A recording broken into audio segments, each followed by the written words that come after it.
Yeah, but I mean, people got to remember, as stubborn as Brett Veach is also already all in on Orlando Brown, or he wouldn't have traded for him last year. So when he made that move, he knew he wanted him to be the left tackle of the future for the Chiefs. And a lot of people don't want to hear that, but Brett Veach is going to pay the guy. Like, be it the $24 million, and they go ahead and get it done, or he makes him play on the tag 1 year, he's going to pay him. Brett Veach isn't an idiot. We know this. There's always a reason for what he does, and he did not bring this guy in here to play for 1 year and then play for a year on the tag and then leave. I guarantee I you that. guarantee you that. Thanks for watching All Chiefed Up. I am Steve. I'm here with Mike, and we're going to run down this Orlando Brown situation just real quick for you. Mike Garofalo put out the story today that, hey, we're nowhere close on a deal with Orlando Brown right now. He wants top left tackle money, and we're offering top right tackle money. We're probably offering him somewhere around 20 mil a year, and he's wanting to be in that 25 range. Yeah, I read he was wanting 24 million a year. That's absurd. I'm just gonna say right now, Orlando Brown is kind of being a doucher a little bit. Who comes to a team, okay, never having played left tackle, only playing right tackle, and the team trades draft capital, a first round pick. They trade 3 other picks, I believe, put you as a starting left tackle, give you exactly what you want, let you start for the best quarterback with the best coach with a team that has won the AFC championship or been there for 4 straight years, been to the Super Bowl twice. And you want to now hold our prized quarterback hostage and say, this is not the season to go in with a backup left tackle. That's a little smug, and I don't like it. Well, look, I'm going to play devil advocate here because I think this is a far different situation than the Tyreek Hill situation, of course. I mean, Orlando Brown owes nothing to the Chiefs. They didn't pull him out of the fifth round of the draft and make him what he is today. They needed him, and they traded for him. Now he's here. He's got all the leverage he needs to get a good deal done. So, I mean, can you really blame the guy? Like, it's the ball's in his court. Well, you say all the leverage, but does he really? He wants starting left tackle money, and he's not a top 10 left tackle, according to statistics. He has 1 year to show, and he has not proved that he's Trent Brown money guy. He hasn't proved he's a top 10 tackle, starting left tackle. He's wanting something. He's wanting to reset the market, but the kid don't have the stats to back it up.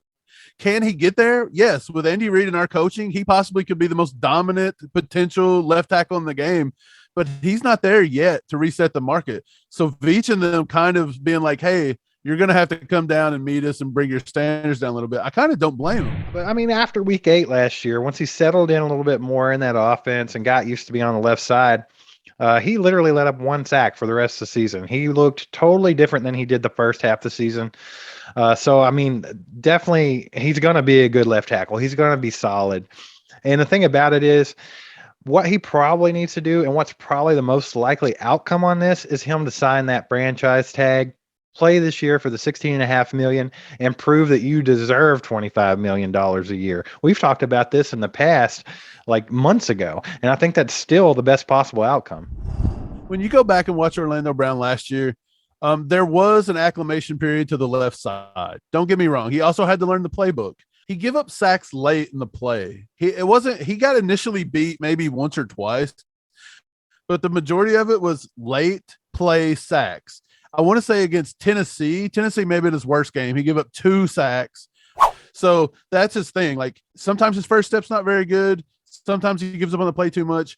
He's a good run blocker. Problem is, we don't have a lot of design runs. So we don't build our offensive line based on how well you can run block necessarily. He's not a bad pass blocker per se, but we already knew him coming in here that his biggest weakness was speed rushers. So, I mean, that's something that he's got to improve on, and I think that he will. But right now, here's my thing. Like, I think that we have to get a deal done with him. I think best case scenario, we go ahead and lock him up. Worst case scenario, he plays on the tag and proves that we should pay him top left tackle money. But I mean, for all these Chiefs fans out there on Twitter and everywhere, talking like, hey, just let the guy completely go. He's not good, yada, yada. Like, where are your heads at exactly? So you are talking about the blind side of the best quarterback in the NFL, our prized possession. Without Patrick Mahomes, we are nothing. And you're just totally willing to throw that onto a backup or a rookie or something like that. trade for a guy that's not near as good as Orlando Brown. Like, I don't know where you all are thinking that, but eventually you've got to pay good players. If you want to have top players, you got to pay them. And here's my thing about it, and I even put it on Twitter. If we go ahead and pay him $24 million a year right now, he might be the top paid left tackle in football. That's for this year. But you don't understand. 3 years from now, that's going to be average. So, I mean, sometimes you just have to be the first, man. I mean, I see where you're coming from. I thought it's possible they're wanting to set it at 24 to 25 million a year. Maybe Veach and them are offering somewhere around 20-ish. Maybe they can meet in the middle and go 22 to 23 for maybe 2 to 3 years and be like, look, in 2 years, if you progress, we're going to extend that. We'll put you up to like 28 million a year. I don't know. That's probably what the market's going to reset to. In 5 years, it's probably going to be 30 million a year the way it's going. Who knows? But yeah, that's the thing. And I mean, right now, we don't have a lot of options. As you said, we don't have a lot of backups.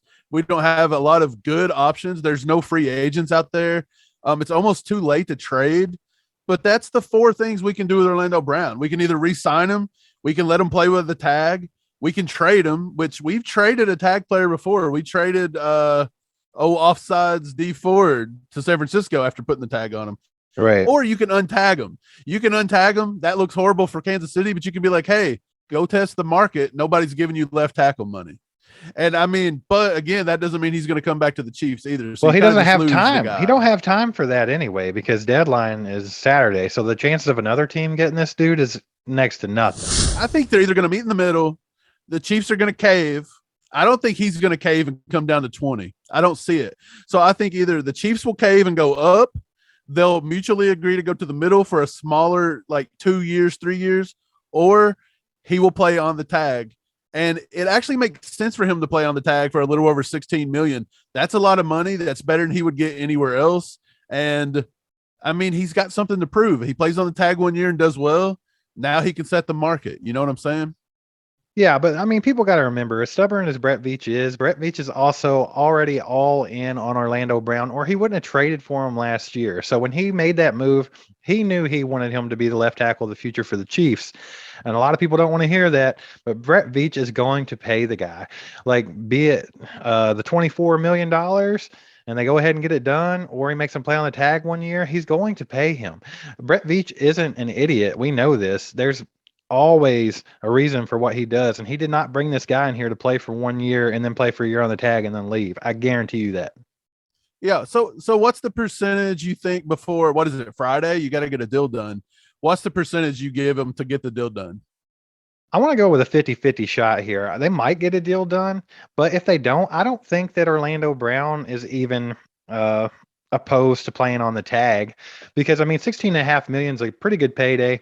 I'm pretty sure all that money is guaranteed as well on a franchise tag. I could be wrong. But I mean, that's another tool they could use to entice him to take maybe 23 million a year, 22 million a year, is just give him a lot of guaranteed money up front.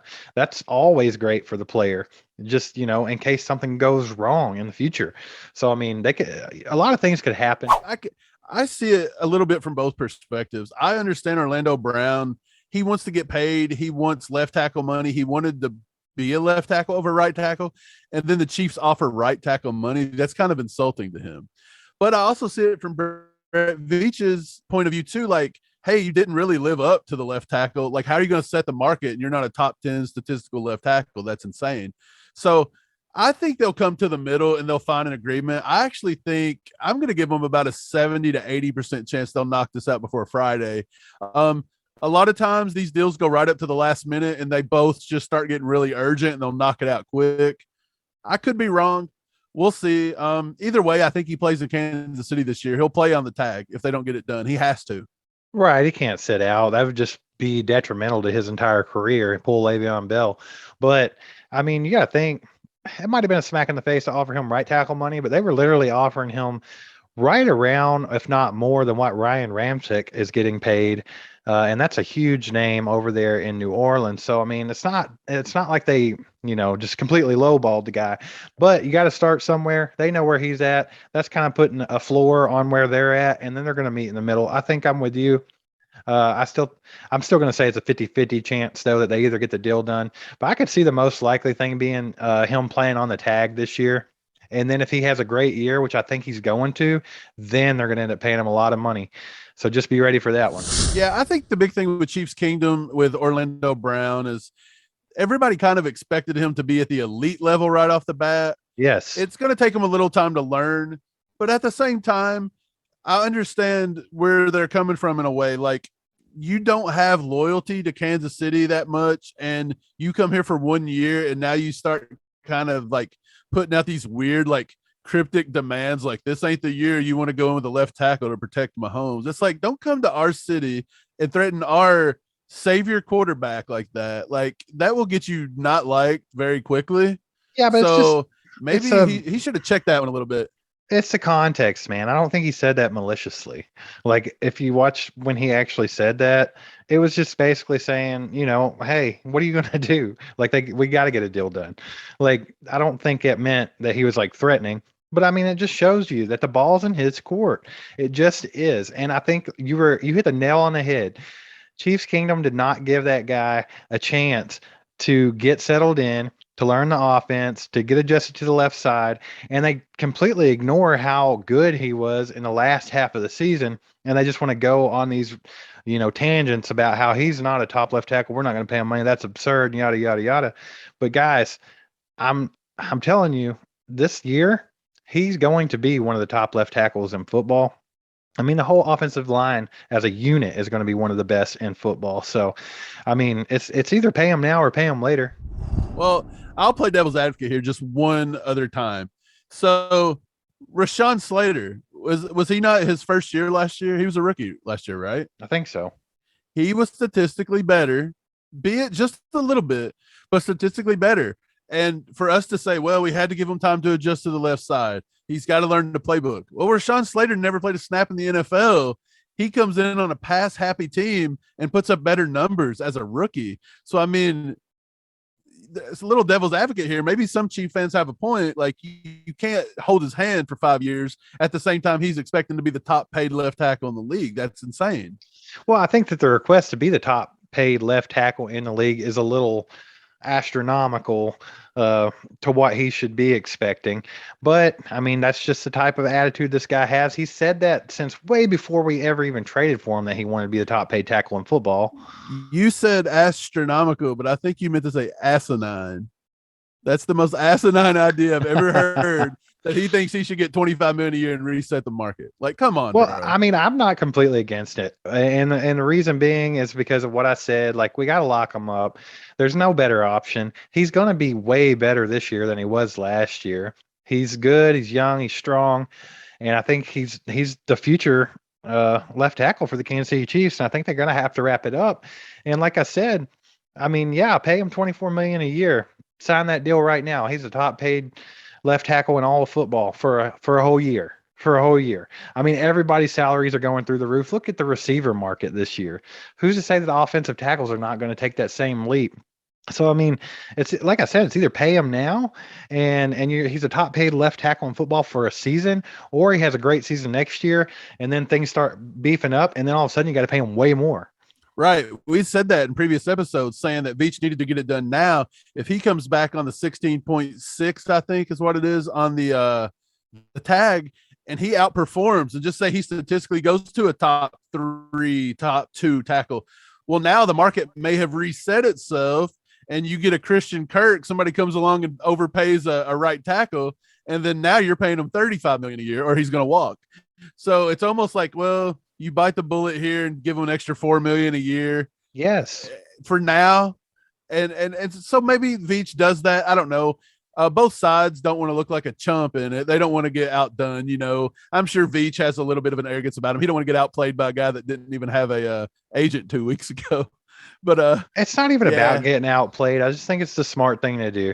I'm an Orlando Brown advocate. I know a lot of you guys aren't. So get down in these comments and let me know a real legitimate reason why we shouldn't lock this dude up long term. And don't just say because he doesn't deserve that much money, he's not as good as you think he is. Give us a real second option. Like, what can you do if you don't take Orlando Brown and get that locked up? Where do we go from there? Don't just say you don't like him or he don't deserve that kind of money. You have to give us an actual legitimate second option, or else your point's moot. Right. Let's say he don't sign, let's say he holds out, he don't do a tag, leave a comment below. If you don't like Orlando Brown and you don't think we should sign him, what do you think we do? Like, where do we go from here? Let's start some conversation. But yeah, that's about all I got on Orlando Brown. Like, I'm giving it about a 65-75% chance. I still think Veach will pull some magic, get it done. Absolutely. Make sure to smash that like button, whether you love Orlando Brown or you hate him. Also, hit that subscribe button. We are right at 600, and we're trying to get to 1,000 before the season starts. So make sure that you guys share the video and tell your friends about All Chiefed Up. And we appreciate you being here, and we will see you next time. See ya.